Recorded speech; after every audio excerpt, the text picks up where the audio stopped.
Oke, di video kali ini gue bakal coba ngebandingin produk dari Poco yang budgetnya sama-sama ya sejutaan ya, beda-beda tipis lah. Ini hanya gambaran aja ya, karena selama ini gue ngonten dan gue sering banget bahas handphone-handphone jadul, gue jarang banget tuh ngebandingin langsung produk dari Poco dengan produk dari Samsung. Kira-kira lebih jos yang mana, lebih worth it yang mana? Kalau kita pilih dari salah satu kubu. Nah, di sini gue pakai contoh Poco X3 dan contohnya Samsung Galaxy A50. Dan handphone ini ada di market 1 jutaan. Tergantung lo belinya di mana, harganya bervariatif lah. Entah itu full set, ada yang RAM 4 GB, ada yang RAM 6 GB, ya kan. Lo beli yang full Orient atau yang udah ada yang diganti, partai itu harga fluktuatif. Intinya ini di market 1 jutaan gitu.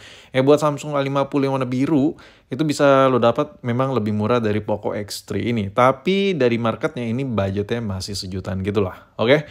Nah, sekarang kita mulai dari kameranya dulu. Kalau ditanya di budget 1 jutaan sebenarnya pilih Samsung atau Poco.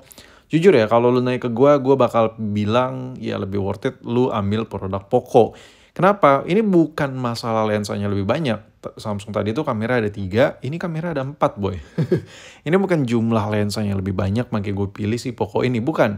Ini memang dari kualitas audio saat ngerekam video, kualitas video saat gue nge-record, dan hasil jepretan saat gue foto. Pakai kamera Poco ini, menurut gue jauh lebih profesional hasilnya ketimbang produk-produk Samsung yang harga 1 jutaan. Gue nggak bilang mid-range atau yang benar-benar mantan flagship dari Samsung ya. Ini benar-benar yang HP yang udah nggak bisa dibilang mid-range juga ya kan. HP udah tua gitu. Jadi sama-sama udah old lah nih.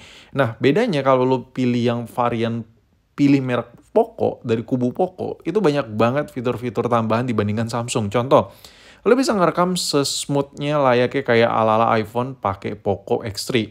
Dan ya itu untuk urusan kamera lah, gue pegang Poco lah intinya. Nah, dan untuk performa, Samsung budget 1 jutaan itu skor Antutunya kecil-kecil boy. Lu harus yakin sama omongan gue sama bacotan gue. Anjay.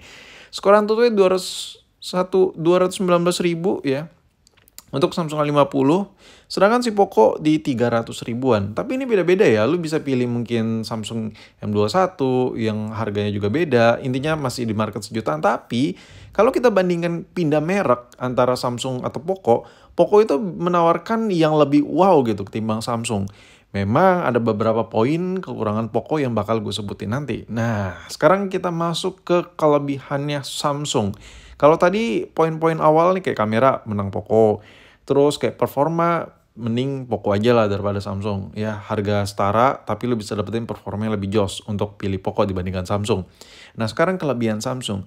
Yang pertama adalah spare part Samsung tuh banyak. Yang kedua biasanya kalau lo butuh kenyamanan pakai itu memang harus Samsung sih menurut gue. Kenapa? Karena ya mau gimana ya, lo kalau budget 1 jutaan, jangan kan 1 juta, harga 800 ribu pun layar AMOLED Samsung tuh bisa lo dapetin cuy. Kayak lo mau milih layar AMOLED, ya Super AMOLED, modal 1 jutaan tuh udah bebas pilih mau Samsung tipe apa gitu. Samsung A20, Samsung A30, Samsung A50, A50s, banyak banget ya, Samsung N21 ya kan. Itu AMOLED-AMOLEDan semua cuy. Dan AMOLED Samsung itu ya meskipun bukan mantan flagship yang memang ada sedikit yang di downgrade, tapi ini AMOLED yang notabene-nya tuh jauh lebih nyaman, jauh lebih enak ketimbang layar IPS panel atau layar TN atau layar TF. Pokoknya beda jauh lah. Ini layar AMOLED yang benar-benar nyaman di mata gitu. Sometimes memang unit-unit yang AMOLED itu ada shadow tipis. Tapi itu hal yang wajar karena masa pakai juga ya kan. Tapi layar AMOLED ini benar-benar enak. Lu kalau nanya ke gua, layar AMOLED ini mending beli iPhone yang harga 1 juta atau beli Samsung yang AMOLED? Gue milih Samsung yang AMOLED. Kalau buat pakai ya, kalau buat daily, buat kenyamanan. Karena memang layarnya seenak itu. Kayak lu ngerekam video enak ya kan. Karena layarnya akurasi warna tuh dengan hasil foto itu pas gitu. Dan buat nonton video tuh nyaman parah ya. Brightness itu bisa nyaingin, bisa nyautin lah dengan situasi kondisi ruangan yang lagi gua tempatin, misalnya terangnya terang banget, warnanya nimbul, pop-up parah, enak lah layarnya.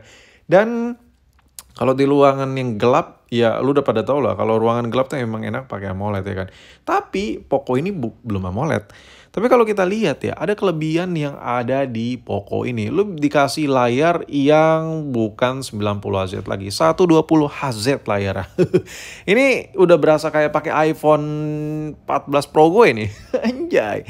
Lu cuman modal 1 jutaan, tapi lu dikasih Iya, 120 Hz boy layarnya.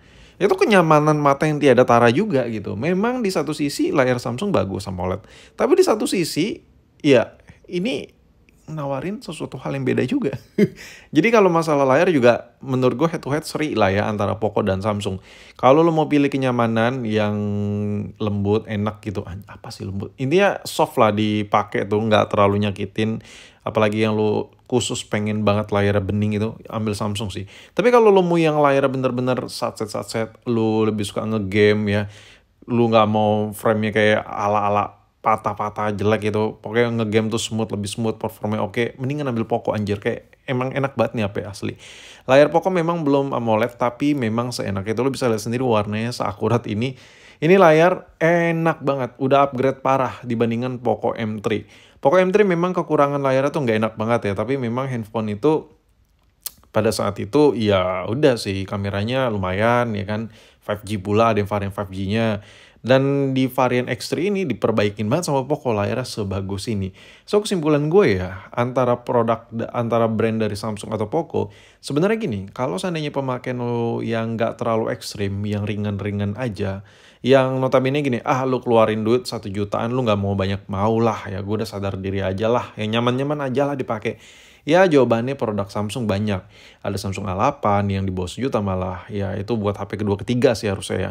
Ada Samsung A20, A30, ya ada Samsung A50, A50s ya kayak gitu-gitu. Tapi kalau lu modal 1 jutaan banyak mau, banyak mau, gue mau kamera bagus, foto bagus, rekam video bagus, sudah sikat Poco gitu. Performanya kenceng banget dibandingkan Samsung. RAM-nya juga ya nggak neko-neko. Poco ada varian RAM 6 ya kan. Lalu mau sikat yang varian-varian RAM-RAM 8 gitu juga ada varian-varian mereka. Intinya beda merek, beda kebutuhan sih menurut gua. Beda kebutuhan konsumen. Tapi yang jelas kalau lu nanya ke gua lebih milih ya susah sih. Gimana ya? Kalau gua dua-duanya sih, anjir. Ini agak sulit untuk ngebandingin produk ini antara Samsung dan Poco. Karena mereka punya ininya masing-masing, hitnya masing-masing lah. Daya tariknya masing-masing lah maksud gue. Intinya kalau lo pemakaian yang simpel-simpel aja, ambil Samsung aja lah. Ya sesimpel itulah. Balik lagi kayak bacotan gua. Kalau yang mau 1 juta banyak mau, ambil Poco aja. Dan kalau dibandingkan dengan iPhone second gimana bang? Gue udah sering banget ngebahas ya, tapi gue sedikit spill perbedaan yang bisa gue utarain di video ini. Sebenarnya kalau lo pengen bener-bener yang enak, mantan flagship dari Apple, itu saran gue ambil yang budgetnya 3 juta sampai 4 juta. Kalau lu kayak modal 1 jutaan beli iPhone, ya lu harus sadar diri baterainya bakal kalah sama Android apapun yang hadir saat ini. Mulai baterai, kamera, dan lain-lain. Ya mungkin ini aja video gue, sampai jumpa di video berikutnya.